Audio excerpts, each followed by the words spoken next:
আসসালামু আলাইকুম সবাইকে। কেমন আছেন সবাই? নতুন আরও একটি রেসিপি ভিডিও নিয়ে চলে আসলাম। আজকে সন্ধ্যায় করেছিলাম চাউমিন।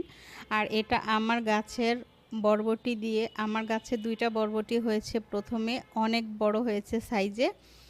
আর এটা একেবারেই অর্গানিক, কোনো রকমের সার দেয়া হয়নি। শুধুমাত্র কিচেন ওয়েস্ট দিয়ে আমি আমার সব সবজিগুলো উৎপাদন করতেছি ছাদে, যেগুলোই দিয়েছি। তো আজকে আমি ২ টা বরবটি তুলে এনেছি, সেটা দিয়েই আজকের চাউমিনটা করব। আর সাথে আছে ক্যাপসিকাম, গাজর। ক্যাপসিকাম তো কমন লাগবে চাউমিনের মধ্যে, নুডলস হোক, পাস্তা হোক, এটা লাগবেই। আর আমার বাসায় যে প্রবলেম সেটা হচ্ছে মিষ্টি কোনো আইটেম কারোর পছন্দ না, সব ঝাল ঝাল খাবার। ধ্রুব চাউমিন খায়, নুডলস খায় না। পাস্তা মোটামুটি, আর চিকেন দিয়ে তৈরি যে কোনো খাবার ও খায়, যেমন nugget, chicken fry, chicken finger, এই টাইপের।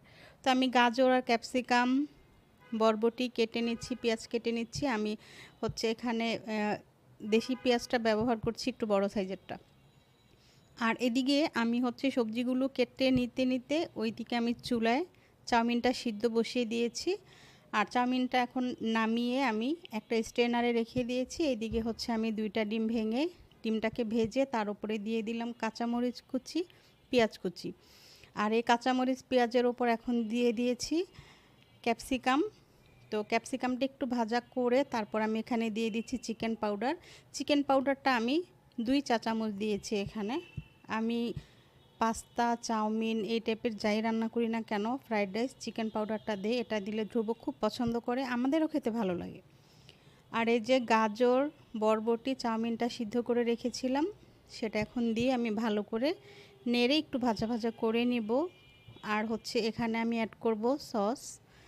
এটা চিলি সস, আমার বাসায় বানানো। তো এই যে সব কিছু দিয়ে এখন একটু ভাজা ভাজা করে আমার এই যে কত সুন্দর একটা চাউমিন রান্না হয়ে গিয়েছে। আর কষ্টের ব্যাপার চাউমিনটা রান্নার শেষ পর্যায়ে এসে লোডশেডিং। এই যে এই ভিডিওটুকু শুধু ফোনের লাইটে, ওই সময় তাড়াতাড়ি আমি অন্য লাইট দিতে পারিনি। আর এখন ধ্রুবকে খেতে দিব। এই ছিল আমার আজকের রেসিপিটি যদি ভালো লাগে অবশ্যই লাইক, কমেন্ট, শেয়ার করবেন। আপনারাও বাসায় ট্রাই করে দেখতে পারেন। আর আমার গাছের অর্গানিক